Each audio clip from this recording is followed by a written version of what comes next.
hated this. It's Words About Books. I'm Nate. You're Ben. It's not just words about books, Nate. I don't have a fancy intro for this, I assume, but it is the November of Our Discontent. Yeah. After Halloween, we're just really burned out and depressed, and we get to cover things that just make us want to die. Yeah, next year it will be the election. Oh, God. Wow, we've been doing words about books for 4 years. Yeah. Wow.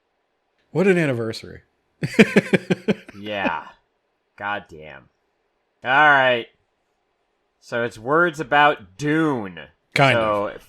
Yeah, for anyone who missed it, last end of the year episode / holiday, Christmas, whatever. I don't fucking care. I have to cover this shit. So we gave each other gifts. I gave Ben a really well thought out gift. No, you didn't.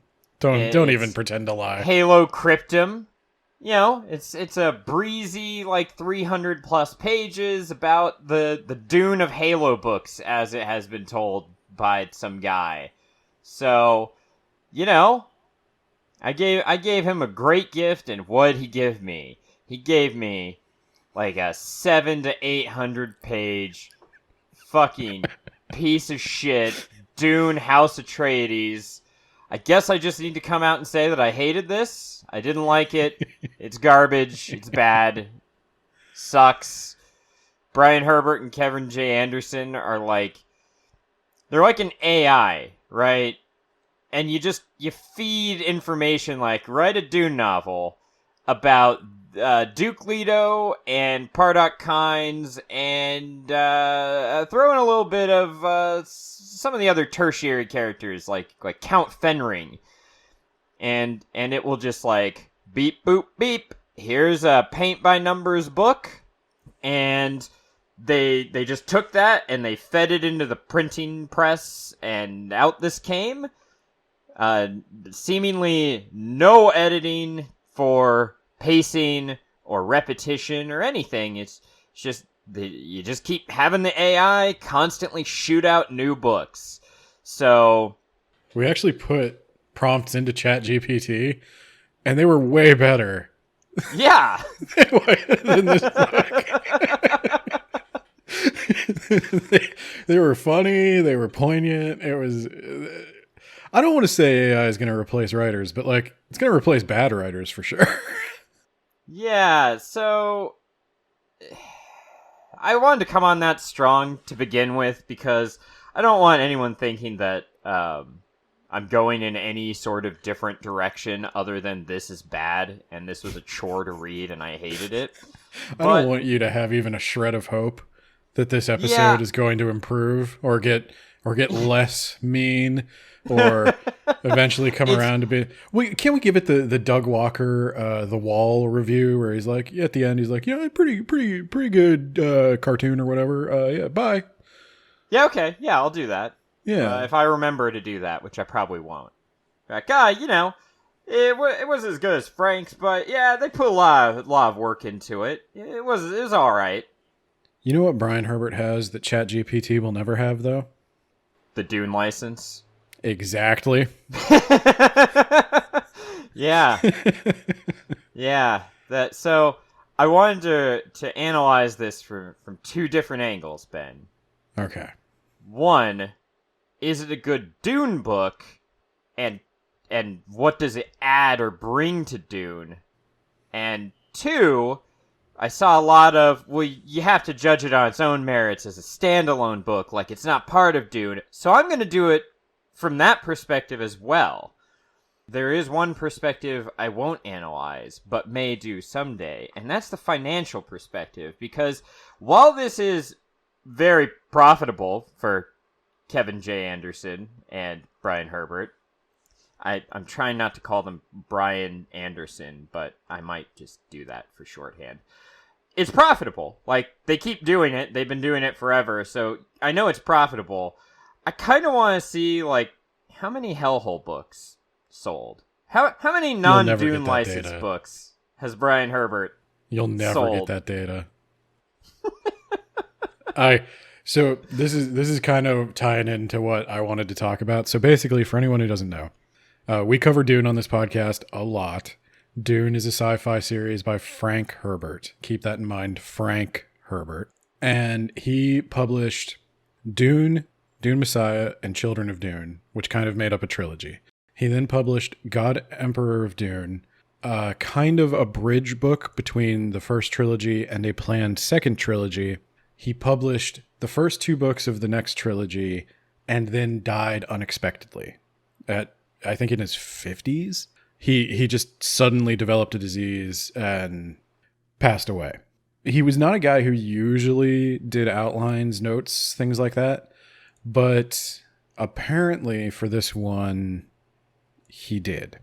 There is some controversy in the Dune community about this. So 10 years after Frank Herbert died. The Dune-munity. Sorry, go on. The Dune-munity, yes. 10 years after Frank Herbert died, his son, one of his sons, Brian Herbert, and another author named Kevin J. Anderson, who we will talk about a little bit more, they announced that they would be publishing prequels to Dune, that they had found Brian Herbert's notes in a safe deposit box. Frank Herbert's. I'm sorry. They had found Frank. Yeah, even I'm doing it. They had found Frank Herbert's notes. They could have found Brian Herbert's notes. I'm sure they found Brian Herbert's notes. No, they found Frank Herbert's notes in a safe deposit box that had previously not been gone through. And essentially what it contained was, according to Kevin J. Anderson, about 1,000 pages of material, including a floppy disk, 2 floppy disks, I think. And these, I actually did the math on this. These were the 5.5-inch floppies, and they could have held about like 150 pages of text each. They contained outlines for Dune 7, the final book in the second trilogy, and also sketches of, like, character sketches of different people, different backgrounds he was working on for various events or problems. And basically, it just gave them enough material that they thought, well, we could go ahead and finish the Dune series. Then they decided they needed to do the prequel series first, the prequel trilogy, which I don't know what it's called, but it's the prequel series is House Atreides, House Harkonnen, and House Carino. I think it's just like Prelude to Dune. The Prelude to Dune, yeah. And they said they needed to do that first. I don't know why. According to Brian Herbert, before Frank Herbert died, Frank Herbert was planning on doing some prequel stuff with Brian. I don't believe you. With Brian? Okay. No, I guess I could maybe see that. I could see that. So here's the other thing. Brian Herbert is a writer. And Frank... He is a writer, yes. Factual. I don't want to say... No, I do. I mean, I do want to say it, but I don't know if I should say that he rode his dad's coattails pretty hard. But Frank Herbert helped Brian find publishing. He definitely leveraged his father's connections to get into publishing. And I'm skeptical that he would have achieved anywhere near the success he has achieved today if he were not the son of Frank Herbert and in possession of a very valuable exclusive right to publish. Yeah, we'll have to look at Hellhole. How that did. So this is kind of where I'm coming from. So Brian Herbert got into publishing largely through his dad's connections. His dad may have agreed to do Dune novels with him as a way to help his son's career. He seemed interested in helping his son's career, which isn't necessarily a bad thing. I just say that to point out that Brian Herbert may not be as strong a writer as Frank Herbert. And for as much as I love Dune, I don't think Frank Herbert's a particularly strong writer. Yeah, I will agree with that. I think he has interesting thoughts. I don't know if he communicates them very well. It's possible that there were planned Dune prequels. I think Brian Herbert overemphasizes the importance of them to Frank Herbert.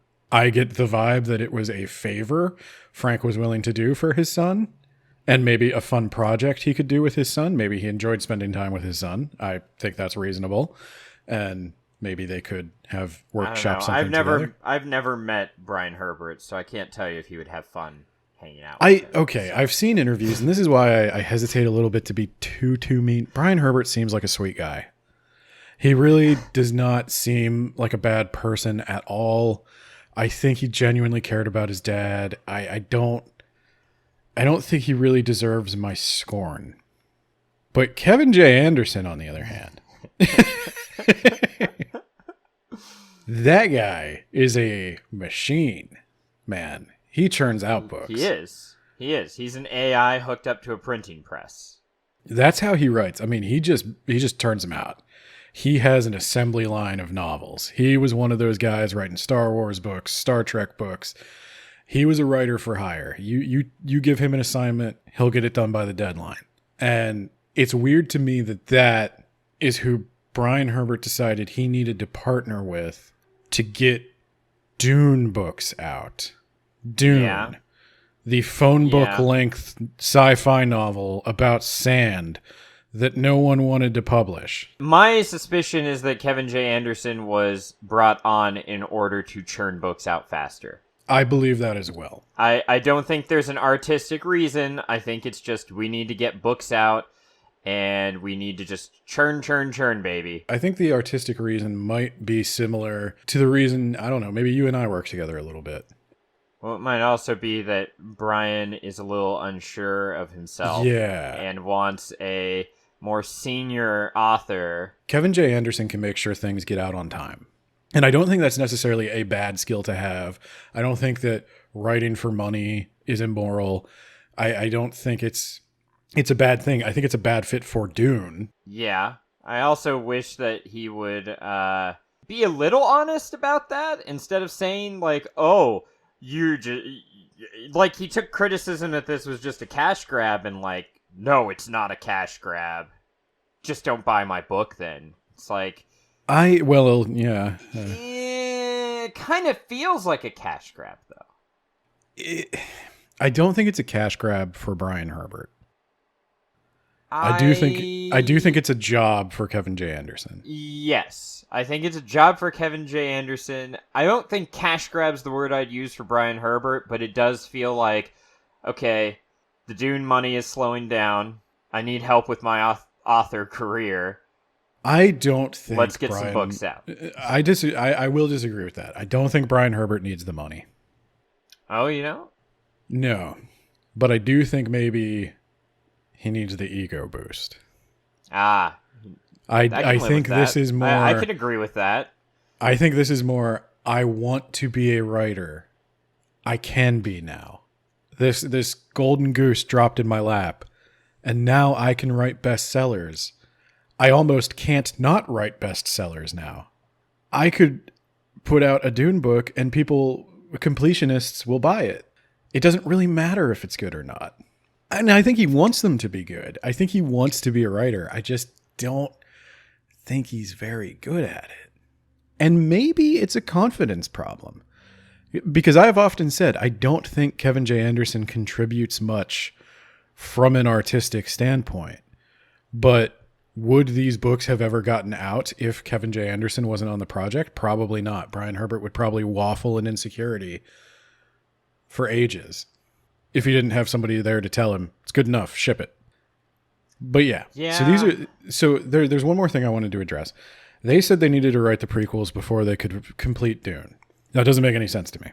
The prequels don't have anything to do with the end of Dune. They contribute nothing to the story of the end of Dune, not even the story that they wrote. None of the characters in this come back, really. None of the events of this you're getting really into one of my criticisms of the book. Yeah. And in the Dune community, these are very divisive because there is a huge shift. You would never mistake one of these books for being written by Frank Herbert. And again, I am not as big a Dune fanboy as I am. I don't think Frank Herbert is the strongest fiction writer there ever was. Ben, I spent 4 episodes of this podcast our first year out crapping on the first Dune. It is a very poorly paced book. A lot of the characters don't really matter, especially in that book. And most of the characters are more like embodiments of ideas more than they are people. Like all the people are like weird space aliens almost. Yeah. He's not a great character writer. He doesn't care about any of the action. Most of the action actually takes place off page. Like the takeover of Arrakis and the reconquest of Arrakis. It's just like, and that happened. Anyway, moving on. The character sucks, the plot sucks, the world building sucks. The thing that's interesting about it all is how it serves as a vehicle to make you think about the way humanity organizes itself and really what humanity is in this universe to do. And that, as much as we're probably going to talk about the flaws of the specific books, I think you pointed out in the beginning, this is also about the way people criticize these books, because I have read a totally unfair criticism to the House Atreides book, which I'm familiar with the plot of House Atreides, by the way. I didn't read the book, but I read the comic, and I've read other Brian Herbert, Kevin J. Anderson books. But the way people responded to this book was, well, it doesn't have the intricate political machinations of Dune. It's like, motherfucker, those political machinations sucked. Like, the problem with this book isn't that it's not as good as Dune. Dune isn't traditionally quote unquote good. It's interesting. It's weird. It's one guy's weird interpretation of the world that just made me think. And Brian Herbert and Kevin J. Anderson, they have said they're not going to try to mimic Frank's style. Frank doesn't have a style. That's the thing. Frank's style is a man who is not good at writing people. Like, Frank's style is a particular kind of like lack of social intelligence. Well, okay, on to that point, Ben. This is kind of getting into conclusions, but first I should say I'm doing a chapter-by-chapter analysis, and you're just going to have to listen to that, Ben. All right. And I don't know how much we're going to be able to get into, because my page count is like 30 pages. 27 pages. So we're not going to get through all that. We're not going to get through all that, right? So let me bring up one of the things that came up during our conversations on that note about Frank's style. So, you know, I've been playing Deus Ex and talking to you about Deus Ex a lot lately, right? Yeah, no, I'm aware of that. Yeah. I think the whole fucking Discord's aware of that. Yeah, good. I'm glad. We need more of it. So I saw a conference, maybe is how I would say it's a presentation. The team who did Deus Ex, Human Revolution, the first one by Square Enix, who basically they decided they were going to make the combat better because the combat's a little janky in the first game, and they're going to make the stealth better because the stealth was a little janky in the first game.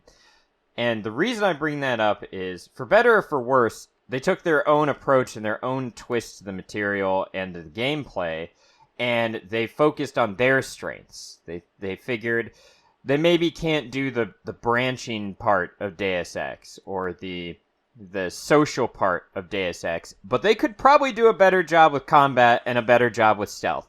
And how that pertains to Dune is, okay, fine, you can't out-Frank with his weird approach to the universe, but you can focus on other parts that might make Dune, again, better for worse, but it would make Dune your thing. right? I guess, fuck it, spoilers. They don't really do that. They say that this is a cinematic experience, and I'm gonna let you know why that's not the case when I go through this chapter by agonizing chapter. But just keep that in mind. They're taking a different approach to Dune, but that approach is it's you put some stuff into the AI and you make the AI fart out a cookie cutter product, as opposed to taking your own artistic vision or your own beliefs into it, or anything different. You could focus on making human characters and it would be different from what Frank did, and it could potentially be better in some areas, but it doesn't.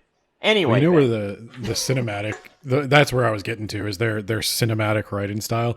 Their cinematic writing style, by the way, is not like, what they mean by that is I write as if I'm imagining a movie and describing it to you.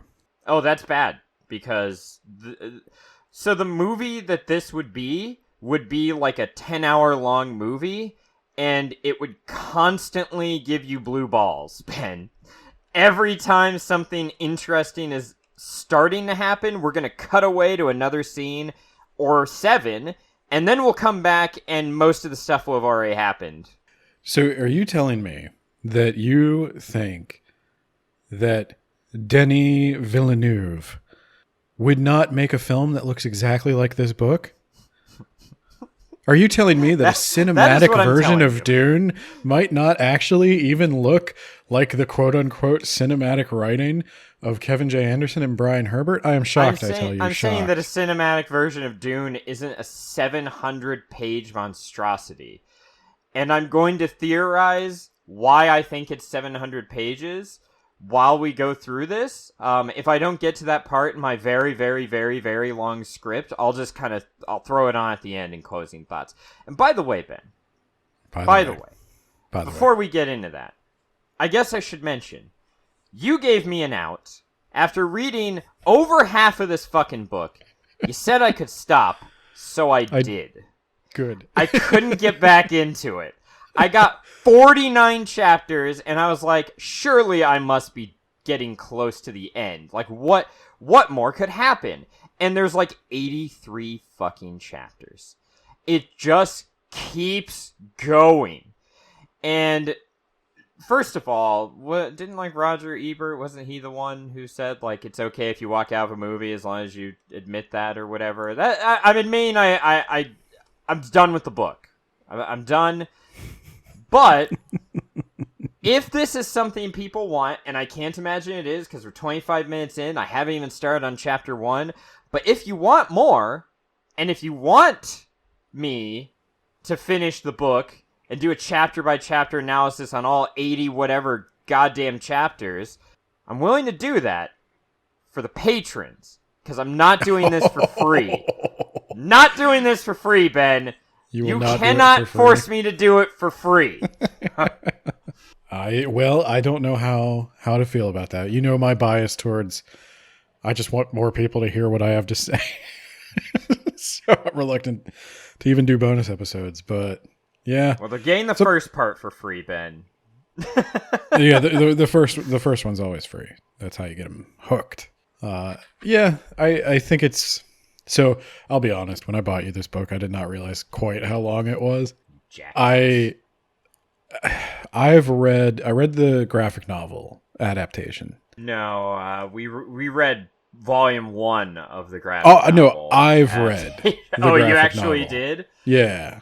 No, I've read the graphic novel adaptation. I almost considered doing that and just pretending that I read the book, but the graphic novel... Who would have guessed, Ben? The graphic novel adaptation cuts out a lot of the filler and merges stuff together. Mm-hmm. For example, there's only one scene of Baron Harkonnen and Gaius Helen Mahaim instead of 2. Well, and it's interesting how it's a book by 2 authors, and it almost seems to do everything twice. Almost like they didn't talk to each other very much. Or they talked to each other a lot, but then they didn't read what each other wrote. Yeah, okay, I guess I'm just gonna... You know what? Fuck it. I don't know if I'm ever gonna get to these conclusions, so one of my other theories is either they didn't know that they were repeating stuff and the pacing sucked, or they did know, but, Dune books are really thick, so we gotta have 700 pages to be a legitimate Dune book. Okay. Well, you mentioned blue balls. I think you need to just jump into this. We could talk about, and we have had long conversations into the early morning hours about the inadequacy of Brian Herbert and Kevin J. Anderson. We can't do that here. We just can't. So you got to start. By the way, you're editing this one. That's your punishment. That's my punishment. I'll edit the Halo one, but you're editing this one. So good luck with that. We're about 30 minutes into recording, and we're on chapter 1, Ben. Okay. So when you think of House Atreides, who do you think of? You think of Leto, Paul, Leto the Second. Do you think of Vladimir Harkonnen and Abelard? You remember Abelard? You remember Abelard. Don't know who Abelard is. I don't think I've ever heard that name. So, we open the book called House Atreides, featuring Baron Harkonnen. His brother Abelard, whose last name is not Harkonnen, it's Abelard Raban. I guess he has like a hyphen last name. I didn't write it down. I don't really care. Abelard was the guy overseeing Dune before, but he was too much of a loser. You cut out whichever insult you want in there. He was a man who didn't crack that whip, okay? I don't know if I can use any of these. I think it's just going to be a series of bleeps. He was what the Baron Harkonnen would consider weak-willed. Yeah, he was the opposite of Baron Harkonnen, right? Yeah. He is a weak man who didn't beat his labor enough to get spice. So that's why he got removed and Baron Harkonnen got put in. And I guess the spice trade collapsed underneath Abelard, so he's off doing whale fur trading, Ben. So we introduce what the spice melange is, that it prolongs life, allows for space travel. We start talking about worm sign, and there's people on the ground, they're mining for spice, and we're looking for worm sign from the skies. Are you starting to feel deja vu? Like maybe this has happened before? Anyway, they found a big spice pocket, Ben. And it seems to be endless. And there's more and more spice, and oh my god, something's wrong. There's a big bubble of carbon dioxide. Everything explodes, Ben. And then the Baron, at the end of it all, after being narrowly rescued by his servant guy, who I think might eventually be his chief of security in the first book, I don't care, he turns to the camera and says that nobody ever figured out where the spice came from, but, quote, perhaps one day someone maybe will be able to figure this out. Okay. Pause. So, in fairness to them, put this book in its context. It has been 10 years since Frank Herbert died. The last thing anybody saw of Dune was, I believe, Chapter House Dune. The 1988, when was that movie? I don't know. The David Lynch Dune was a giant flop failure. Mm-hmm. Dune is at its lowest point probably since its initial publication. So this is a book for people who, A, have maybe never read Dune, or for people who read Dune a long time ago. And so I think they're trying to get you to the biggest nostalgia point of the original book. I don't think that's a huge sin. So that was my thought. So from the perspective of a Dune book, right? So it makes sense to introduce all this over again, especially given its time and place. By today's standards, this is nobody's first Dune book. Almost assuredly, right? Like, everyone begins with the first Dune book, right? So, right. You would come into this book already knowing what the spice is, and what a pre-spice mass is, and what worm sign is. Well, and you would probably also come into this book knowing its context and when it was written. And so my biggest criticism from the perspective of just as a Dune book is I already know all this. I don't like that it is aware of its audience. I'll put it that way. That's something Frank Herbert would never be. It's very aware of its marketing position, which is why I've always pushed back on Kevin J. Anderson's involvement, because like Dune is not marketable, first and foremost. It was published by an auto manual publisher because nobody thought it would sell. And Frank Herbert didn't care, not going to change a goddamn thing. But this is obviously very market driven. As a standalone book, you can't take the rest of Dune into account. Okay. Oh no, it's not at all. Well, no. I have to take that perspective because that's one of the criticisms, Ben. Oh, so as yes, a standalone book, okay, it makes sense to introduce the spice. It makes sense to talk about pre-spice masses and worms and how important all this crap is. Okay, got that. Makes sense. But they're setting up a lot of mysteries here that will not be solved in this book or in this trilogy. What is a pre-spice mass? Where does the spice come from? We're not going to find out. You should maybe trust your audience to just become interested in that on their own. Yeah. So they're setting up a lot of mysteries that aren't going to be paid off. But that was my biggest criticism if you look at it as a standalone book. All right. So, that's Chapter 1. Chapter 2, we are on to House Atreides. I'm kidding. We're on to Pardot Kynes, Ben. You remember Pardot Kynes, right? I do remember Pardot Kynes. Yeah. So, I guess I should get this out of the way. It doesn't matter who plays Liet Kynes in the movie. Liet Kynes wasn't an important character. Liet Kynes has like 3 scenes. One where Liet Kynes admires the Duke. One where Liet Kynes smuggles Paul to safety. And one where Liet Kynes fucking explodes and dies. Okay. The end. Pardot Kynes. Pardot Kynes. He's a paleontologist who studied Seleucus Secundus. So I'm going to mispronounce things. I don't care. Seleucus Secundus, you finally said it right. This is the first time you've said it correctly. Cool. You used to say Secundus. I probably will again. So, he brings up Lost of Tigers as a reference, Ben, because he was a paleontologist for Seleucus Secundus. I remember those. Lost of Tigers, yeah. He doesn't bring up any other animal, I don't think. So maybe they're the only animal on Seleucus Secundus.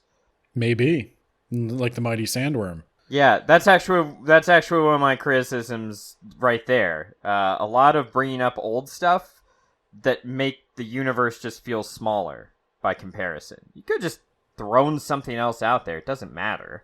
That's going to come up a lot, though. So I'm going to move on to the rest of the summary. Kynes is brought before Emperor Elrond, Ben. This is a different emperor. Oh. And he's going to be sent to Arrakis to figure out why spice isn't found elsewhere in the known universe and that it can't be synthesized elsewhere. Oh, wait, no, sorry. That's something that Kynes thinks up. He's like, oh, spice can't be found anywhere else. Can't be synthesized. That's weird, right? And then Elrond wants Kynes to go to Dune to figure out the spice cycle, and maybe that could help him disrupt the balance of power between himself, Landsraad, Chom, and the Guild. So, as a Dune book, Ben. As a Dune book. I already told you about the Lost of Tigers, how it just feels like I also read those books. Thanks. But again, also, you're setting up the mystery of the spice cycle that will almost assuredly not be solved in this book. Because it's Paul who solves it, right? Yes. He figures it out like 4 books from now. Like a generation from now.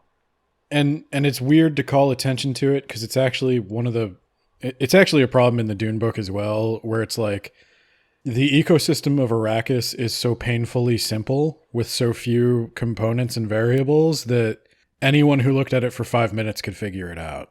Well, Ben, if you think that's annoying, don't worry. Pardot Kynes is going to do that a lot. And as a standalone cinematic experience, Ben, Pardot Kynes is re-explaining stuff we just learned from the last chapter about how spice isn't found anywhere else and is only on Arrakis and hasn't been synthesized elsewhere. I already know that because the Baron told me last chapter. So that's my biggest complaint there. Padding. Poor pacing. That... So, We're gonna It move doesn't on to sound chapter very 3. cinematic. That sounds like Yeah, bad it doesn't language. sound Yeah. cinematic at all. You're right. So now we're on to chapter 3, Ben. And we're finally introduced to House Atreides and Kaladin. It's water Are they planet sexy? with fishermen and whale fur. The Butlerian Jihad is mentioned, so is the Orange Catholic Bible, and we're introduced to Leto and his parents, Paulus, I don't know how you say it. I think it's Paulus. Paulus Paul. and Helena. And they don't like each other very much. They constantly argued, and they married out of convenience. But damn, are they Greek? Wow, Helena? Really? Yeah. I forgot about that. Yeah. No, they're introduced watching a Greek play, Ben. Really? Yes. Yes. Did you know that the Atreides are descended from the House of Atreus? That's a little That's subtle what they language said. manipulation, a little Tolkien-esque. That's how they're brought up, Ben. Fuck that. Okay. They really think, okay. So I think one of the problems here, and this I don't know whose fault this is, Kevin J. Anderson or Brian Herbert, but like one of the things I love about Frank Herbert's writing is he does not give a fuck if you're following. Yeah, that's for he sure. He does not care if you understand what's going on. But that makes it fun to read because he doesn't just spoon feed crap to you. If you read it a second time with more context, you're like, oh, okay, so this fits into that, this fits into that. This sounds like it's very much like, okay, our audience are some of the dumbest people in the world. We're just going to have to like, they don't know anything about history. They don't know anything about language. We're just going to have to just, it's the House of Atreus. It's Greek inspired. That's what they do. Wait till I tell you about the Arabian Peninsula and how similar it is to Arrakis. Like, come on. So let's see. Yes, parents don't like each other, married out of convenience. The Duke, he has a lot of mistresses, and he likes grand public displays, whereas the Duchess, she's never actually referred to as the Duchess. She is part of House Richese, Ben. A house that lost the economic and technological war to Ix and is in steep decline, and her big things are religion and lecturing people about religion. So, the old Duke? Yeah. I'd start a war for her, baby. So, the old Duke plans to send Leto to Ix for a year to study under his friend Dominic, a.k.a. I wrote Count Vernius, but he's actually an Earl, which is just the same thing, but English. So, yeah. Leto's going to Ix for a year. Okay. So, analysis, Ben. As a Dune book, there's one criticism that I have that will constantly come up, but that is, isn't it weird that nobody ever mentions any of these characters ever, and they just seem to vanish from existence as soon as we hit Frank Herbert's Dune series? Well, no. What's his nuts? Paulus? He got gored by a bull. Yeah, that's what we know about him. You're right. He got gored by a bull. Yeah. I don't remember him ever mentioning his mom, or Dominic, or House Vernius at all, actually. No, I don't think those existed when Dune was written. Yeah, no, they didn't. I think it was entirely an invention of Brian Herbert later on, or perhaps Frank Herbert, when he needed to know more of the context of the universe for later books. Maybe what they could do to explain all that is, on his deathbed, Brian Herbert can sign a deal with Marvel, and Thanos can just come in and snap all those characters out of existence. Do you think he won't? Do you think if Disney came a knocking for the Dune franchise? Dude, I would. Oh, God, yeah. Yeah, give me that Disney money. So that's really my biggest fault from the perspective of a Dune book. Otherwise, it's like, all right, cool, you're introducing these characters, defining their characteristics and their relationships to each other. That's all fine. So now we'll go to chapter 4, where we're going to actually meet Dominic Vernius of Ix. So it's in keeping of using the Dune tradition of using feudal titles without understanding them. He's, again, I wrote Count, but he's an Earl. Whatever. So, he has an audience with the Emperor. And here we learn, through the characters just thinking it at us, that these two really don't like each other. Possibly. So Dominic is some kind of war hero who bailed the Emperor out in the past, and he fell in love with one of... Oop, that says Dominic. He fell in love with one of the Emperor's concubines. Oh, for a second I thought this was getting real progressive. No, absolutely not. So, the concubine asked to be dismissed. The Emperor gave her his blessings, and then he got super pissed off because he learned that she left his services to marry for love, that son of a bitch! How many chapters are there? 4. 4? 4. What's so the Emperor plot? takes... Ben, we're getting to the plot. You know, Who's eventually. the main character? House Atreides, Ben, clearly. I mean, they're in one of these 4 chapters. Okay. So the Emperor takes everything Dominic does as like a personal offense to him ever since he took his concubine.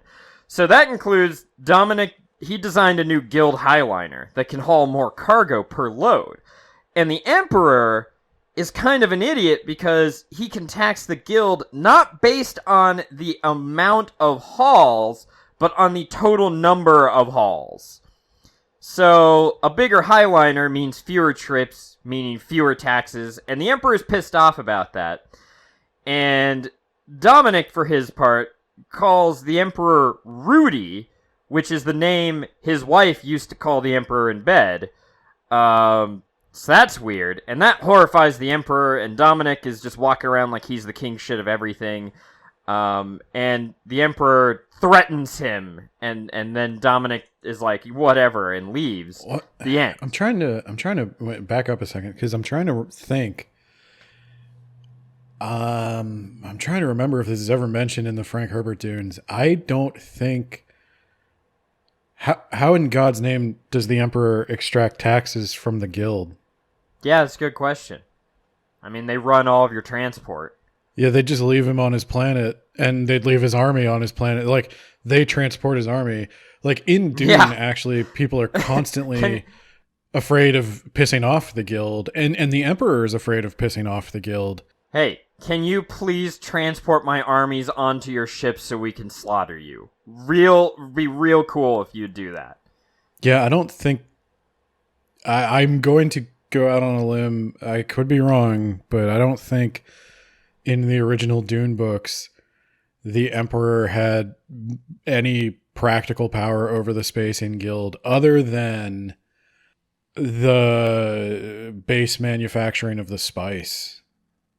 I think that was the only thing that kept the Spacing Guild somewhat in service to the Emperor, is they wanted to keep the spice flowing. Because spoiler, I mean, nobody came right out and said it in like a thought bubble, but the spice is oil. Gasp. And everybody needs it. And so everybody's fighting over this region. And there are many different powers that are supposed to be vying for control of the resource, from private corporations like the Spacing Guild to governments like the Empire. No, I don't think the Emperor... this is my thing with Kevin J. Anderson and Brian Herbert, is that doesn't even make sense. What tax would they pay to the Emperor? The currency of the realm is basically spice. The only product the Spacing Guild wants from the Empire is spice. If you have spice, you own planets. Yeah, well, they do in this. Don't think about it, Ben. Like, if the Emperor is giving them spice, he's giving them more than he could ever extract from them in taxes, even if he could practically extract taxes. He's giving them more value than whatever cash he would get back from them. Yeah, but Ben, don't think about it. It's a ship that costs $1 million to run that you then charge $1,000 per load. See what I'm saying? Like, that doesn't... Yeah, no, I get what you're saying. And how could he extract it from the guild? Because the guild could just... leave him on his planet and never talk to him again. Yeah, exactly. The guild can just pick a new emperor. Yeah. No, this all makes sense. The only thing that would keep the guild from doing that is if the Emperor had like allies in the Landsrod to like prevent the guild from just going rogue. So because there's another political thing. Like, okay, so nobody can synthesize the spice, right? That's a problem. But another potential way, and they do talk about this in the later Dune books, another potential way of cheapening the value of spice and the power of the people who hold cutting it with powdered sugar. Is what if you just invent a machine that can replace the guild navigator? Oh, the only reason you're Ben. not allowed it's dangerous. to do that. No. Ah. Yeah, the only reason, because the guild has a monopoly on space travel. But if you could break their monopoly by finding some way to do the complicated calculations of space travel without a guild navigator, then, well, that sounds like blasphemy, and I'm sorry, but I'm going to have to report you to the jihad police. Anyway, moving on. So, yeah, no, that's a good complaint. I'm going to put it on this post that I will eventually post on the blog, probably. And the common complaint of Dominic and Elrond don't exist and are never mentioned ever again. But also, from a standalone perspective, Ben, I don't understand Dominic and the Emperor's relationship as well as I think the authors think I do. So the Emperor takes Dominic's highliner as like a personal attack on his finances, and Dominic is like, nah, it's all business. I wasn't even thinking about you when I built that. You don't even factor into this equation. But then he calls him Rudy to intentionally piss him off and makes no effort to walk that back and just has this air of being an arrogant dick in the Emperor's own palace. So I don't know if he's actually intentionally trying to fuck over the Emperor with his highliner or not. But I got the impression that even if he wasn't, it's a nice perk. It's an added benefit. And that's fine, but it's a problem later on when the plot gets going. It's a big problem, actually. Oakley dokley. All right. I can't wait for the plot to get going. Yeah, chapter 5. The plot's still happening, kind of. It's Pardot Kynes. He's on Arrakis. And he thinks about how the current city that the Harkonnens have their base of operations in isn't nearly as good as Arrakeen, which would be a better place, Ben. This was all, like, not even one issue of the comic book, by the way. Ben, there is This is, like, literally 5 pages of the comic book. Hold on, Ben. So, there was a point. I got to chapter 23, and I said in my notes, we haven't even finished the first volume of the comic book adaptation. Oh my god. This is really bad. Yeah. It's really bad, Ben. I'm glad we're on the same page. So yeah, that means that Pardot Kynes, he read the first Dune book as well. That's pretty cool. He and Raban, they go on a worm hunt. And by hunt, I mean they put down a thumper and then they have the worm swallow a giant fucking bomb and it blows him up. And then the worm dissolves, Ben! And I also think that this is around the time, like, I can't remember exactly, I think like a Fremen sets up the thumper, and then he starts walking all weird, and Pardot's like, ooh, I wonder if he's moving in an unconventional way to avoid the sandworms. The answer is yes. The answer is yes. That is what happens, and this is from a Dune perspective. This is just you're regurgitating the information to me. I already know sandworms dissolve when they die. I already know about thumpers. I already know that the Fremen move in unnatural ways across the desert. And I also know that Arrakeen's a good place for a base of operations. And my issue with that is also in the standalone version of this.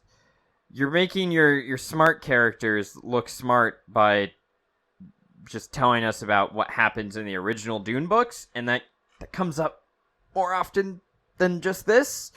Well, can I give you another Dune nerd problem with that? Because this is another point where Kevin J. Anderson and Brian Herbert, they do this all the time, by the way, contradict what Frank Herbert wrote, as well as, they have such respect for him. I don't think a bomb would kill a sandworm because the sandworm is a giant furnace. I was also impressed with that. Yeah. Yeah. And also, if there is no one who has ever killed a sandworm in any of the Dune books except by submerging it in water. Yeah, because they're damn near impervious. And the second bit is the Fremen, typically, were the only people who ever killed sandworms.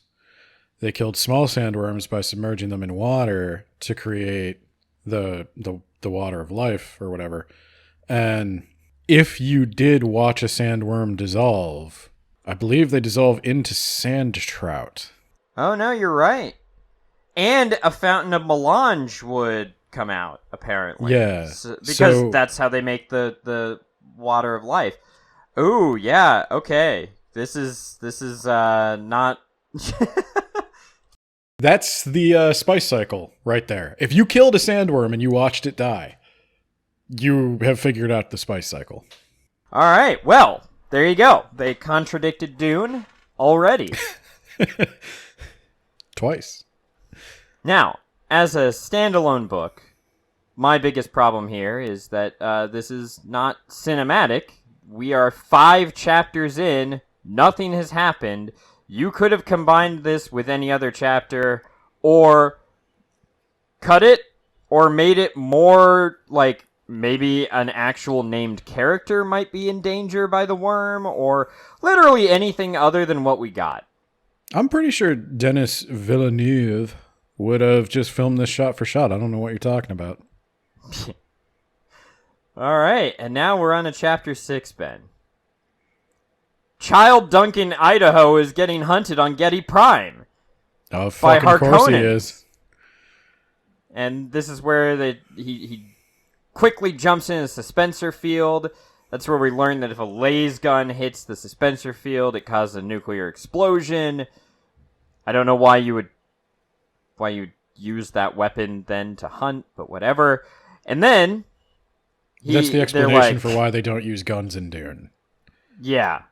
Although they do all the time in this. Well, yeah, that's the problem, because that's another Dune nerd, sorry, that's another contradiction they have, is the whole reason for that laser causing the explosion with the shield thing. The whole reason that exists is because Frank Herbert wanted to simplify the warfare and to make it hand-to-hand combat very important, and having skilled warriors very important. And so he wanted to get rid of projectile weapons. Yeah. Well, you're wrong. Sorry, but we're going to use guns all the time, bro. I guess it's more cinematic. Yeah. So Duncan, they're like, "Congratulations, kid. You graduated to the next level of being hunted. You're going to get hunted by Raban this time." Isn't that nice? So he goes back in his cell with his parents, and we learn that his family was narked on by their neighbor, and the Harkonnens came for the whole family. I don't remember, and I don't care. It's unimportant. How is it unimportant? And it's his origin story. Yeah, but I didn't care, Ben. So he's arguably the most important character in all of Dune. How is he is. Yeah, no, he is. Now, that being said, this version of Duncan kind of isn't. This version of Duncan dies off page in the first book. What? What? Yeah. You remember that? The Sardaukar burst in, Duncan's dead. Oh, no. I'm sorry. I thought you meant Duncan died in this book. No. That'd be stupid. Okay. Yeah, so... But they were... No. Okay, so I'm sorry. I got to pause you. So they said they wrote this book because this book... It's a love letter to Frank Herbert. Yeah, no, the prelude to Dune was important for them finishing Dune. They had to do this before they finished Dune. Duncan is literally the only character from this that is in the end of Dune. Duncan is arguably the main character. Yeah. Yeah. Well, Oh God. I'm looking at the wiki, and apparently the family did something to make the Harkonnens angry. So maybe they didn't explain we don't it. even know. I don't remember, and the wiki does not tell me. God.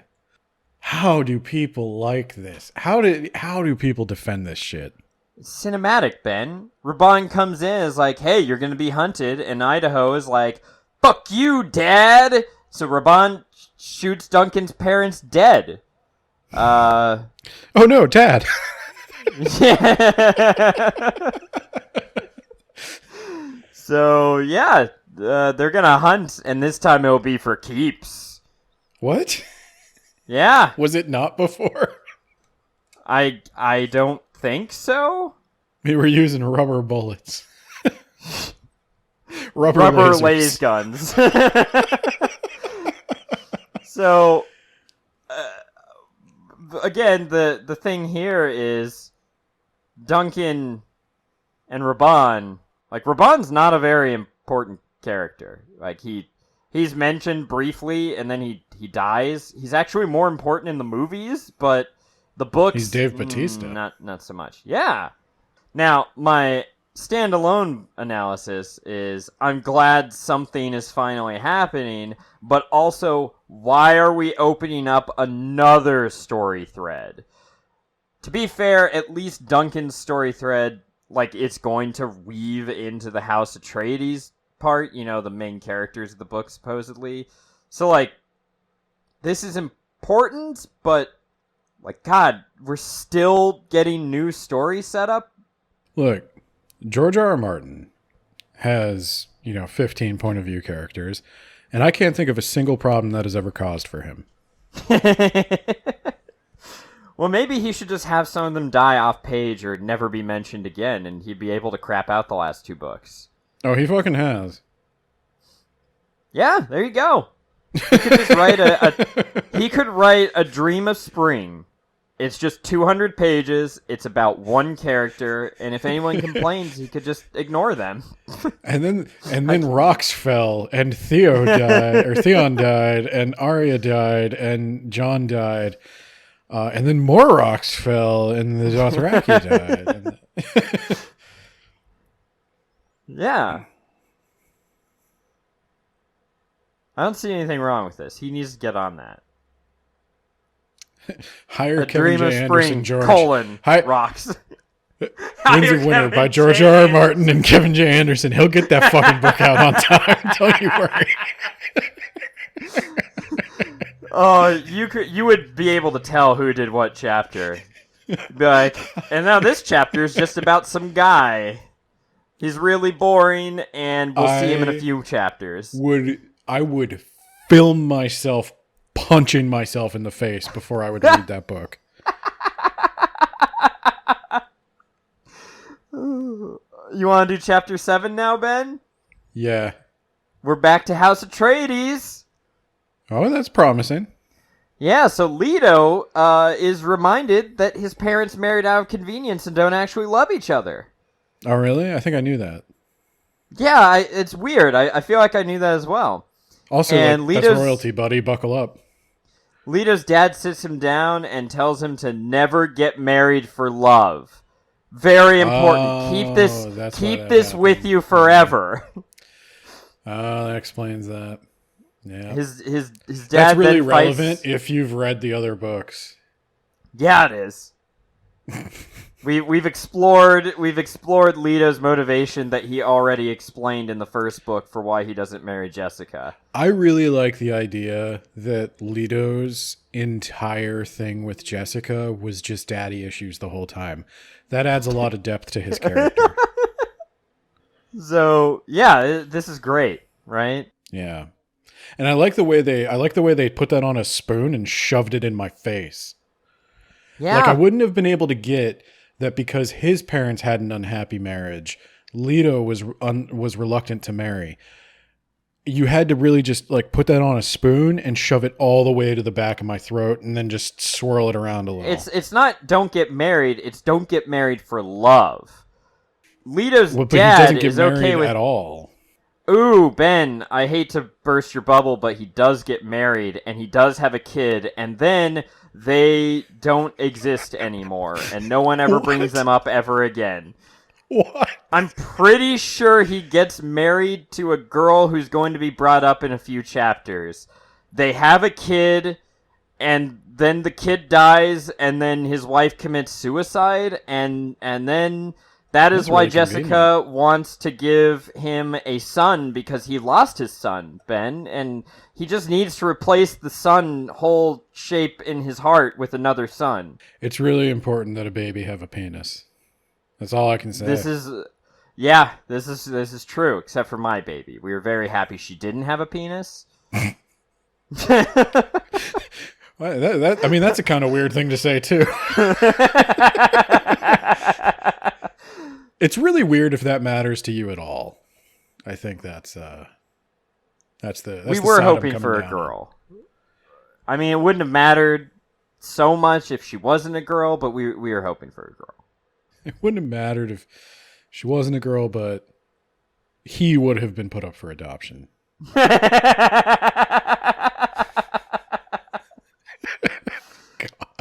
Jesus Christ.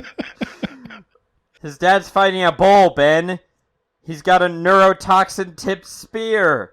Well, that's kind of cheating.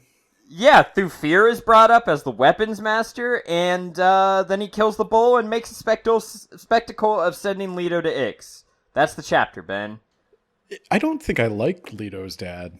I don't know if you're supposed to like Leto's dad, but I think you're supposed to. He sounds like kind of an asshole. Okay, you're going to fight a bull. You're already an asshole.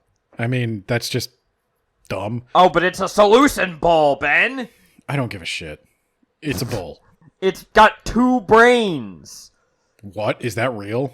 That is real. I was going to save this for later because it doesn't come up until later, but that sounds like some Edenverse shit, where I wrote that he had a bunch of noses, and you're like, that's dumb, take that out.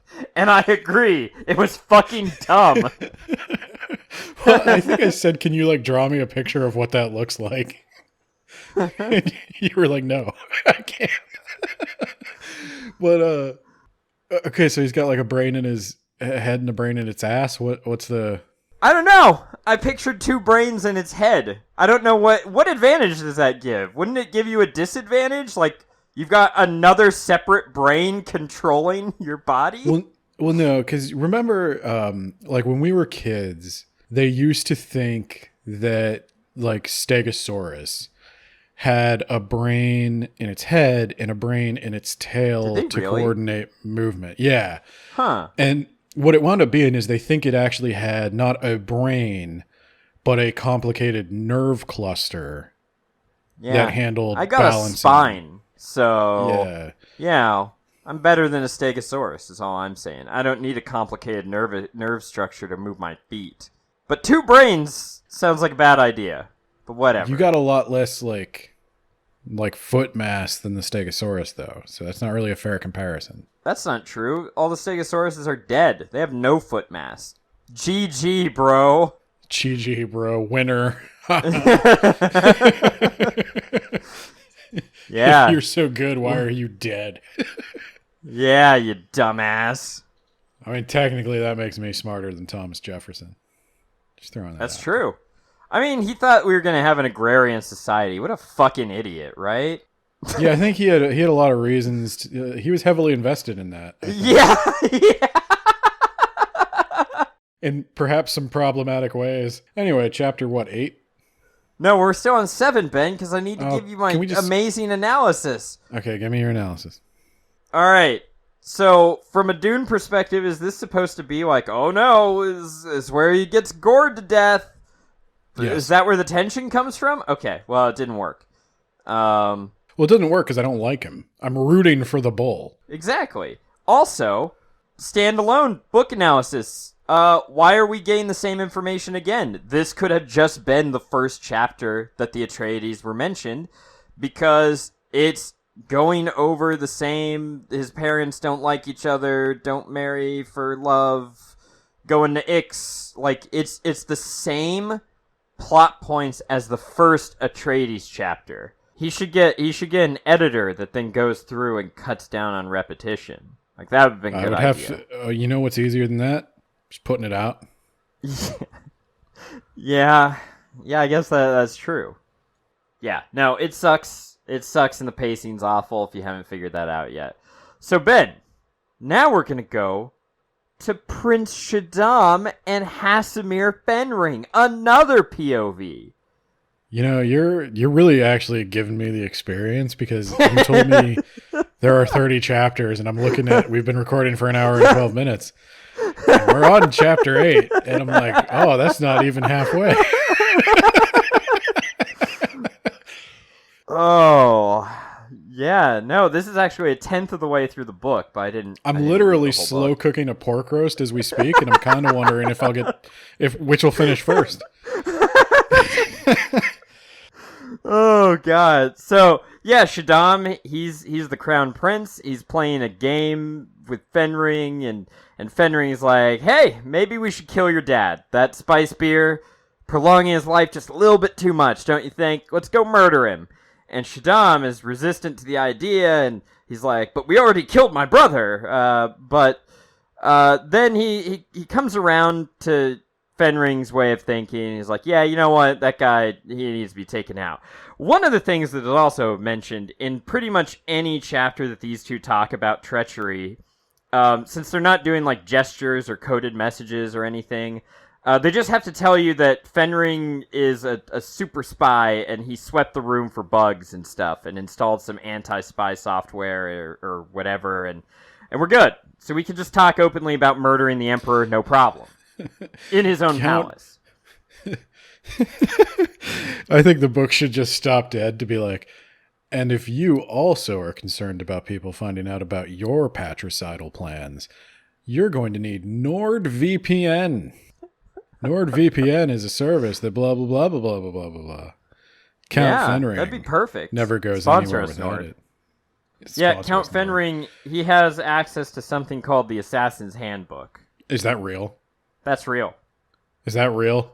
That's real. I wrote it down. I specifically took that as a note. Oh, God. That's so lame. That's so lame.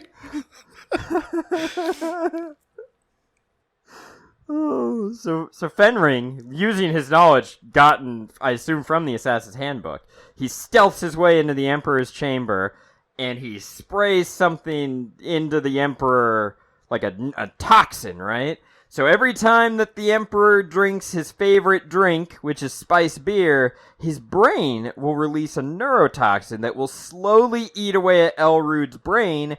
That way, it looks like he's slowly aging, but in reality, he's not.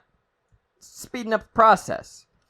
Also, a fake royal family was driven out to space to a rogue planet. That's something that's foreshadowing for later, Ben. And I assume by rogue planet, they meant like a planet outside of the Imperium's grasp and not like an actual rogue planet which has no star or brown flying dwarf. Between solar systems, yeah. Yeah, and like has no light or heat and you would die immediately upon touching down. Yeah. I'm reasonably confident they don't know anything about science. I agree. So my standalone perspective, my biggest thought is something needs to happen already. Something needs to hurry up and happen. And my Dune perspective is Shaddam and Fenring are not very important to Dune. Shaddam isn't even the main antagonist, really, in the first book. He's deposed.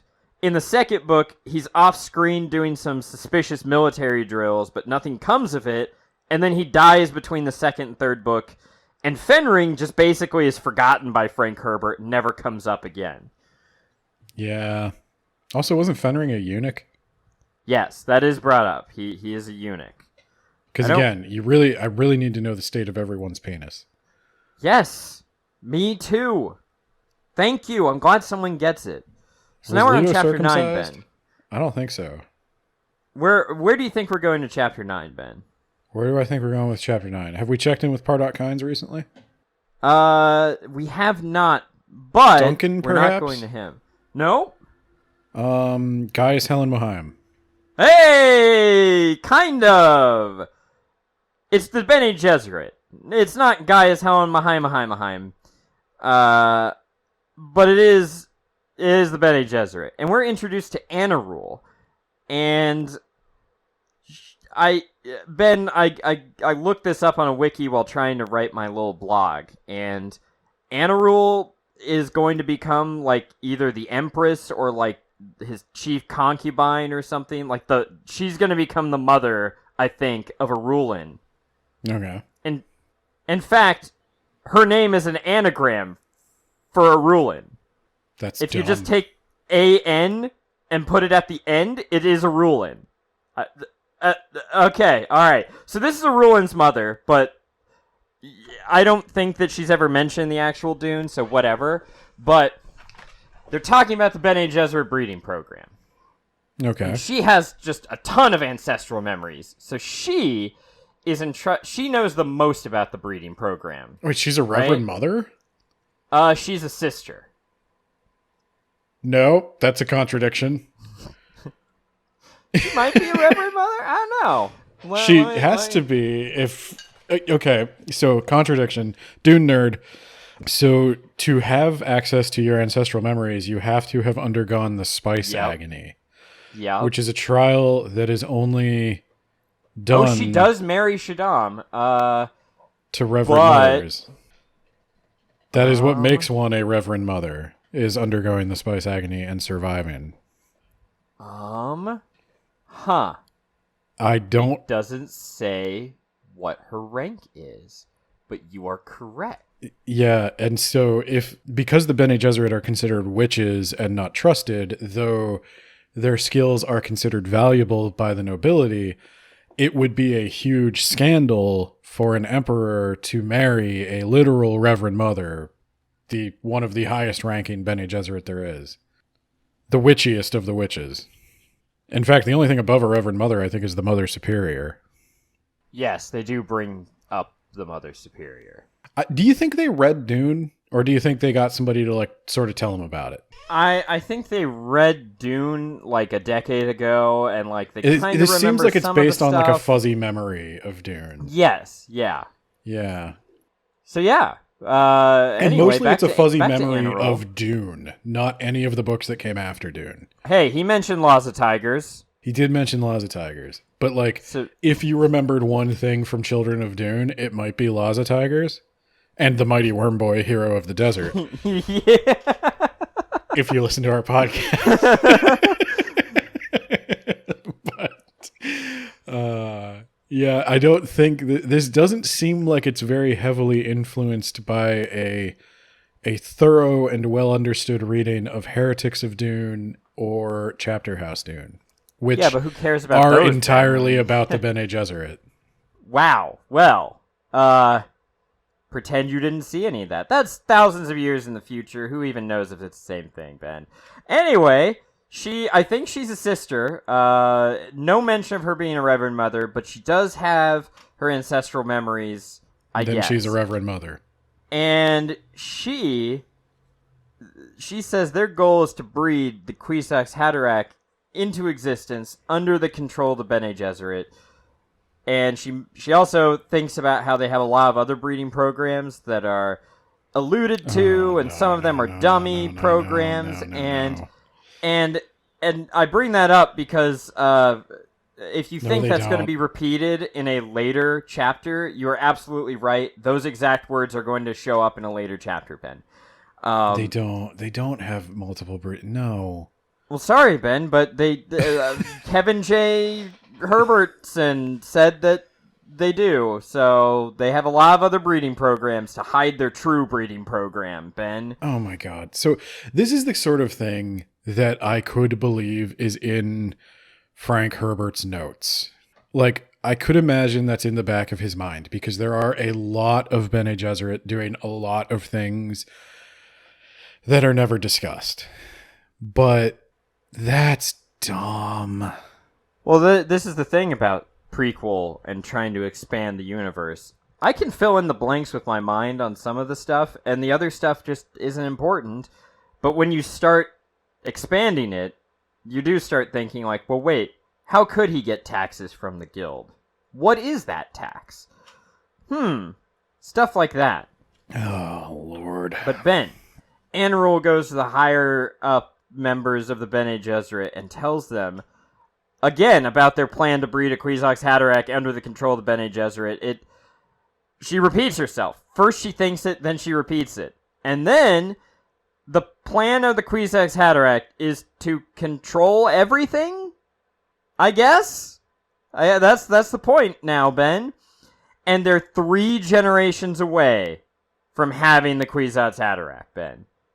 So all we need to do is we need to get some of that sweet, sweet Baron Harkonnen ass. So let's go. Okay. Yeah, no, that checks out. Yeah. Sorry, I was doing the math. Yeah, 3 generations. Yep. Okay. Yep. So from a Doom perspective, I already know all this. All this is new, not new information.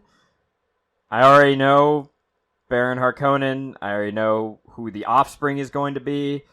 I already guessed who the mother is going to be. The story of the Baron and Gaius Helen Mohiam, they're the 2 villains of Dune. And they're the 2 most, well, arguably 2 of the more interesting characters. I like Gaius Helen Mohiam quite a bit. And it would be interesting to know why the Harkonnens are valuable to the breeding program. Because they all seem so just objectively repulsive and backwards. Oh, Ben, I should have mentioned Baron Harkonnen's super hot right now. I know that from the comic book. Yeah. I should have mentioned that because, in the original book, he's a blob monster. But if you haven't seen the comic, I do need to point out he is just a chiseled god of a man. He's super hot. But even then, I'm not necessarily talking about repulsive in a physical sense. I'm talking about they seem like their brain broke, you know? They hunt people. They blow up sandworms for fun. They're kind of degenerate. That's like their whole thing.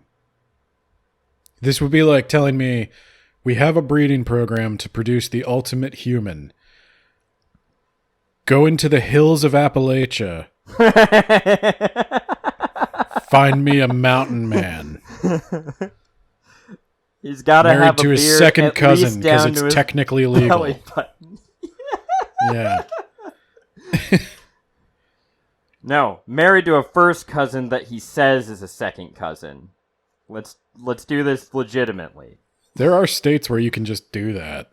I'm sure. Okay. So okay, what next chapter?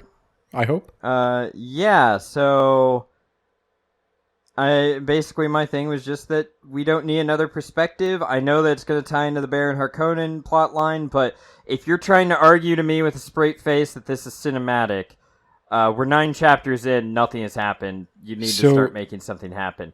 We have 9 chapters in what, 8 perspectives? Because Pardot Kynes was there twice. The Atreides were there twice too, so 7 perspectives, I think. 7 perspectives.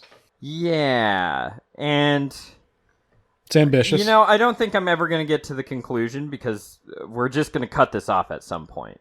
But I was going to also compare this to like the Star Wars books, which are just like, they're just commercial products that you're here to have a good time with. And I was going to be like, hey, you know, shit actually happens in those books. I was going to compare it to Heir to the Empire because that's the one we liked the least. And I can at least tell you that shit was happening while we were exploring the characters and getting them set up for the conflict. Chapter 10. Leto, he's on a guild ship. There are gypsies there without a home system on the ship. Ship seems to be piloted by a robot, ? Leto and his mom have an argument about whether a guild navigator was a violation of the jihad against thinking machines, and no. Leto's mom is wrong. That's a person. Yeah, that's the only reason it's not. Yeah, that's the only reason it's not a robot is because it's a guy submerged in melange. And then Leto, he thought he was going to Ix, but he gets out and he's on like an Earth-like planet in the middle of a forest. What? And the ship flies away. What? And that's the end of the chapter. Okay. Yeah, I don't know why they have a cliffhanger here. Is that a cliffhanger? Do I care where Leto is? Maybe. They're trying to make it a cliffhanger. How about that? I'm sure you have this in your notes. If this is a standalone book, I don't even really know who Leto is. And second, yeah, that's true. If this is just another Dune book, I already know Leto gets off this planet. I'm not tense at all about this. This just seems like, oh, Leto gets to have a camping weekend. I don't know. All right. So chapter 11, Ben. Thank God. Bene Gesserit are in Abelard's house. She's pretending to be a maid. The whale fur industry is brought up again. You remember the whale fur industry? I remember the whale fur industry. Well, they do mention that in the old Dune books, so this is on point. Yeah, repeatedly. Yes. Abelard gave up his Harkonnen name, I think, for some reason. She's a Bene Gesserit commando. They have those. They do have those. That's yeah, and she has to tell you that they have them, and she finds out that the Harkonnens are stockpiling spice right under Abelard's nose, and that's exactly what the Bene Gesserit need as leverage against the Baron. Leverage for what? End. Everyone's stockpiling spice. The end, Ben. The end. It's not illegal to stockpile spice. But he's skimming off the top. He's pretending like he's mining less than he actually is, right? Oh, okay. Yeah. Okay. He's squirreling away the excess. Okay. I said it's not cinematic at all. It's not even a tense, like, a sneaking scene. It's just a commando saying, wow, this was really easy. Let me just look around. Here's some records. I gotcha. Chapter 12. Bardock Kynes. Okay, so Dune has a lot of perspectives too. Well, kind of. It's got like two. But, there's a lot of characters, a lot of political machinations. But the story of Dune, the point at which all these political machinations intersect, is really the story of Paul. Yeah. And his ascension to leadership. So, where do the stories all intersect? Good question. Moving on. Because there's a lot of stuff. Children of Dune, they had several different perspectives, like Stilgar, Alia, Duncan, the kids. You had Jessica, you had Gurney, you had Faradin and Winsesia, but you all kind of knew what they were after. Even if you didn't understand it at first, you at least knew they all had a goal they were working towards, and they were all somehow trying to get themselves or others on the throne. Yeah, it all intersects on the twins. Like, in Children of Dune, Alia is there because she currently has the throne. Winsesia and the Tleilaxu and the Guild Navigator, they're there because they're scheming for the throne. They're scheming against the children. It was Winsesia. The second book is with the Guild Navigator. Oh, no, sorry, yeah. Bene Tleilaxu. Yeah, Ben. But yeah, right. There you go. Yeah. That's the point. You have conspirators who want the throne. You have the person currently on the throne. You have the twins. You have Jessica, who wants Alia off the throne, but doesn't want her to be replaced with someone like Leto if he becomes an abomination. Like they all have goals that make sense. In this the whole prequel trilogy, it seems like the problem is all of these plot points converge on Paul again, who is not going to be there. Question mark? Yeah, I think that Leto has mentioned Harkonnens one time. Harkonnen, I don't think has mentioned anyone in House Atreides at all, even once. Like, you would think the point of this prelude would be defining the house that the book is named after. Well, I think the titles were just pulled out of their ass. But you would think the point of the prelude would be to set the conflict that shapes the Dune novels, or that kicks off the Dune novels. So, like, why does House Atreides hate House Harkonnen? And, you know, spoilers, Jessica is like a bridge between the two houses. Paul is a child of the Harkonnens and the Atreides. So why then, like, what is it about the Harkonnens and the Atreides that produces this Kwisatz Haderach, basically? And like, it should be a story about the two families. Well, I thought of, what if you were going to do these house names as the book, you could have a central conflict from 3 different perspectives and break each perspective up over the book. So maybe something doesn't make sense in one book, but when you read the next book, oh, that's why that guy was there, because of this. That would require a lot of, like, planning.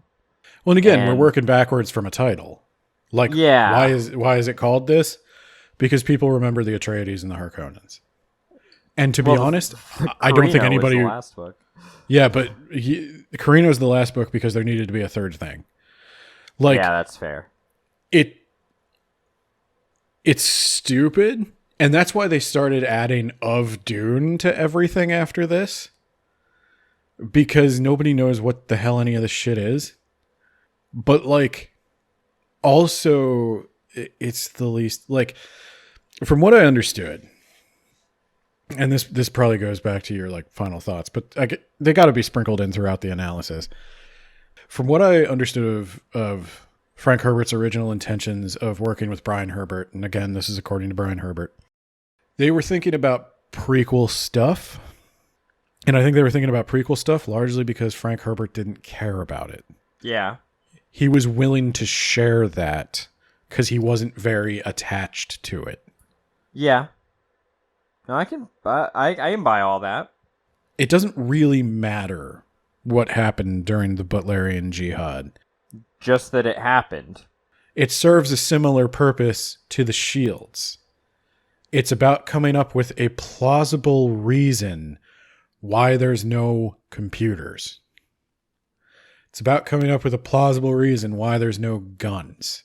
This is the technology I want to work with. This is the setting I want to have. Here, I did a little bit of cheap background work to figure out why it's like that. Brian Herbert, the Butlerian Jihad's really important to him.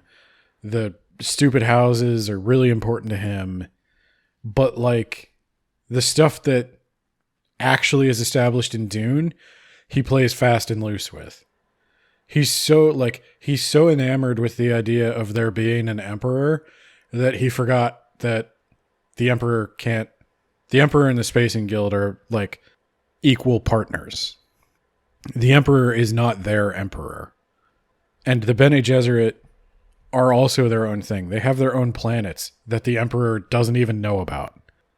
The Bene Gesserit, the Spacing Guild, the Landsraad, these are, like, equal pillars of like a triangle. And that's hard, Ben. Well, and that's why they're vying for control. That's the sort of shit Frank Herbert was interested in, was like, in, say, the modern world, you have very powerful corporations that have more decision-making power in the world than most governments, even the U.S. government. And the president can't really tell them what to do. He can try, but unless he has the support of, like, other corporations or other entities, you know, and at the time Frank Herbert was writing, church is a very powerful entity too that can sway huge amounts of public opinion. Like, That's the kind of dynamic he's interested in, and Brian Herbert just doesn't fucking grok it, you know? He's like he wants to have his little medieval fantasy, but he doesn't understand why the political machinations of Dune are the political machinations of Dune. And again, I just imagine Kevin J. Anderson is sitting there the whole time like, ship it. Also, all this house warfare gets swept away in the first Dune trilogy. Right, because Paul concentrates all the power on himself. They break that triangle. And even then, Frank Herbert did that because he's critical of the hero, of the emperor, of the Caesar is what I'm talking about when I say emperor. Like, he knows that that's an unstable institution. The only way it works is if you're a literal god, which is what Leto 2 represents. But Frank Herbert is kind of pushing this like anarchist or libertarian fantasy of human independence and philosophy. And Brian Herbert, I just think, is so blissfully unaware of all of that. What, you want to get into chapter 12, Ben? Yeah, chapter 12. Pardok Kynes is on Arrakis still, Ben. Well, he's gonna die there, so yeah. He thinks he's staying there the rest of his life. I know that. He thinks he needs to go ahead and meet the Fremen in order to best survey the planet. And he wonders, that's where he's gonna. Yeah, he's gonna meet a Fremen woman, gonna have Liet Kynes, and then Liet Kynes. I know this. Yeah. He wonders why the Spacing Guild doesn't launch more satellites to survey Dune. Because they're being bribed. I know that.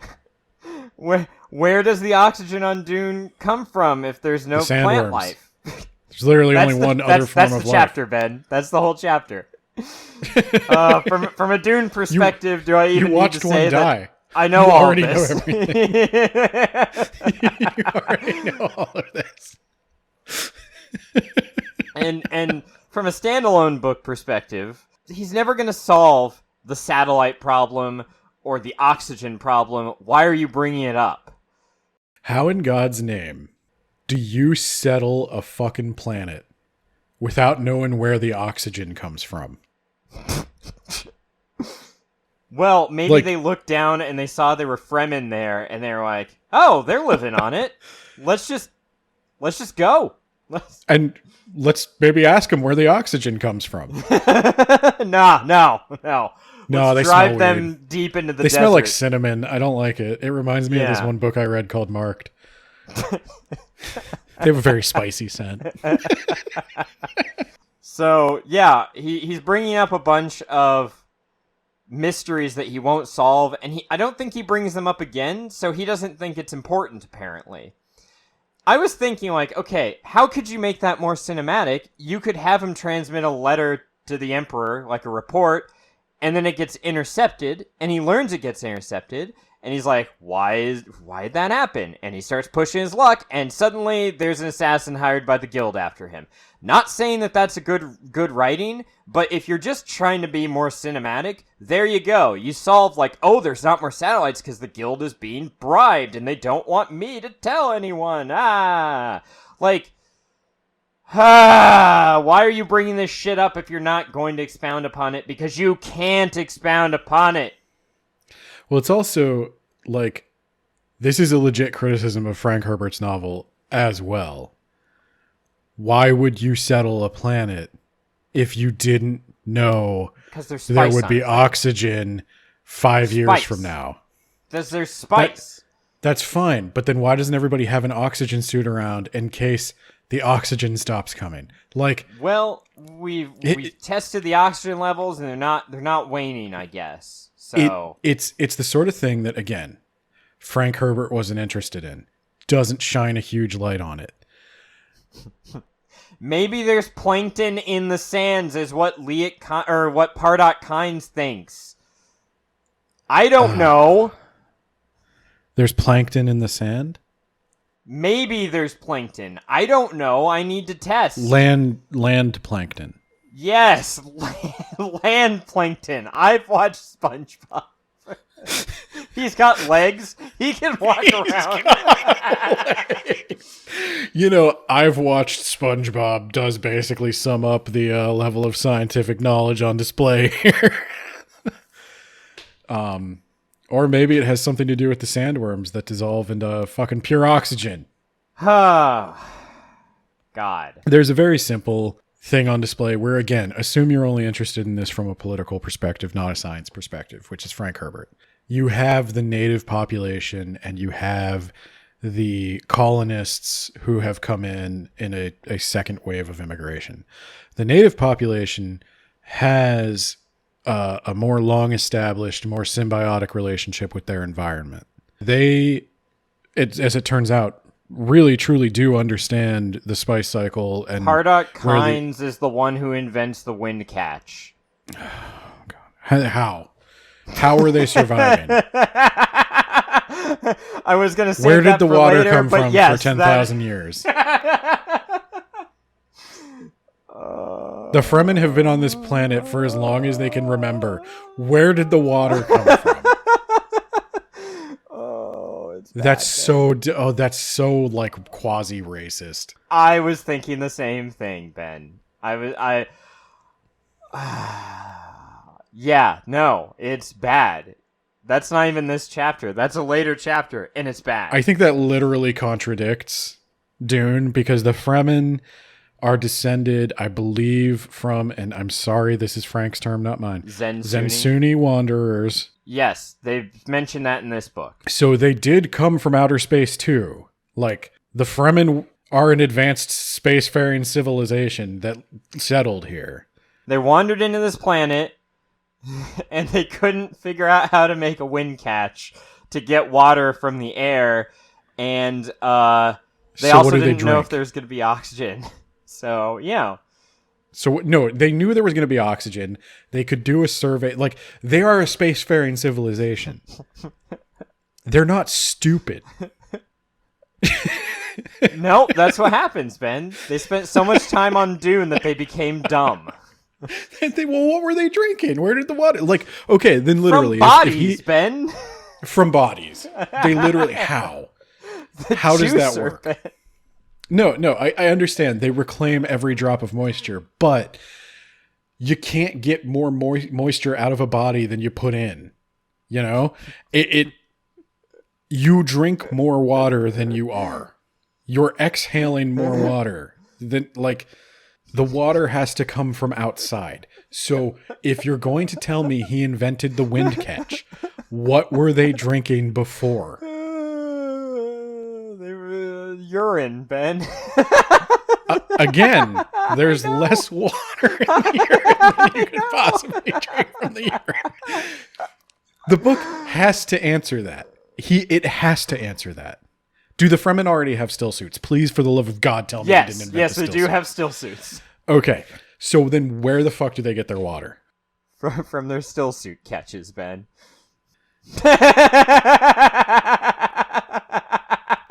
This makes no goddamn sense. That's a huge fucking flaw. One of the most interesting things about Dune is the Fremen's relationship with the environment. Yeah, but it was all Hardock Kynes, so... You cannot tell me a white guy just came in and gave that to them. Yes! That is what I'm telling you. A white guy came in and saved the day. I mean, that's a problem with Dune. That's a problem with the Dune this novel. Is exactly what I wrote in my analysis.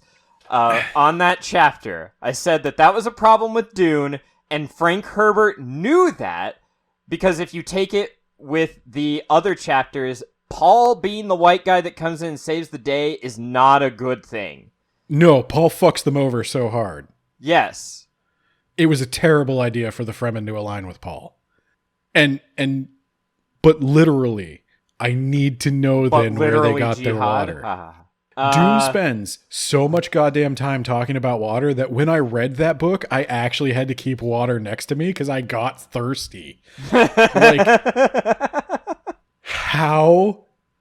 Like, in Dune, you know exactly how on the edge of a knife the Fremen's existence is, and that justifies, like, their violent culture. There are rules. If you don't follow the rules, you die, because we can't afford your mistakes. Yeah, if you're too old and you can't provide for the tribe, you have to walk into the desert. Yeah. Like, we can't afford to be soft or we will die. It's not cruel. It's not that we're just barbarians. This is how you live in this environment. So you can't tell me Pardot Kynes comes in there and does it better than them. That ruins the Fremen. That is like Pardot Kynes traveled to Plymouth Rock and invented corn. He called it maize. Get the fuck out of here.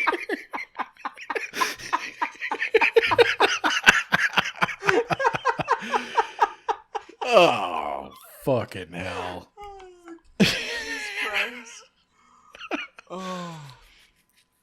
Oh, wow. That is actually one of the most egregious things I have heard so far, and that's saying something. Okay. Oh, jeez, this is a long episode. Chapter 13, Ben. If you go, okay, here's the thing. This is the moment of decision. If you go any further, it's 2 episodes because I can't edit 2 hours in a week. Okay. So let's stop here. Okay. We're going to stop here. How about we stop here? We do Halo next week. And then that will give us a little bit of time to decide if we want to. And then if we're still angry. Yeah. We'll come back and we'll do more. There you go. That is how we should. That's how we'll play this. If we're still angry and or the people want us to go ahead and do a part 2, we will come back not next week but in 2 weeks with more of this shit. Here's the deal. If you want more of this, on the podcast feed, you need to tell me in the Discord, wordsaboutbookspod@gmail.com. You can leave a YouTube comment if you're on YouTube. I'm on Instagram. I'm on Threads. Let me know. I will say that we will set a bar very low. If I get 5 comments asking for another episode, just 5, we'll do another episode. But if I don't, then I will live my whole life pretending this never happened. Okay. So we're going to stop here. This is an abrupt end, but I think we have to because it'll just keep going and going and going. Are you okay with that? That is fine by me. All right. I'm going to shout out our patrons who contribute at a $10 tier. I'm sorry, at the yacht plan tier. If this is the stuff that you want, if you're okay with funding this, I believe there are enough of you to sway the vote on this. There are, yes. So our yacht plan tier patrons. Here's your shout out and here's your call to action. We have Isekai Sensei Sama of the That Time I Got Reincarnated as an Anime Podcast in the same world as an anime podcast. I'm not doing it again. We have Jamie of the If You Want the Gravy movie blog. Check out Jamie's blog. I've been enjoying Jamie's Instagram posts of late. We also have Jamie Walker. No side project given. So, hello, Jamie Walker. We have Spooky Shy with a Y on TikTok. We have John Beers, actual author of the Mage Errant series. John Beers has a Patreon where he posts his short stories. You can vote on which story he posts next. Check it out. I think that's it. Yeah. I'll plug one more time that we were recently on Unsighted. We did the Telltale Heart. Could Shakira be a werewolf? How did that even come up? Well, you're just going to have to go watch the episode and find out. Other than that, I don't think we have any special plugs. And once again, I think the links to all our socials are on blog.wordsaboutbooks.ninja. Nate may be posting a blog with all of the details we talked about here. Oh my, yes. I'm not done with it yet. Check that out. You guys have a week to let me know if you want to record Another episode on this.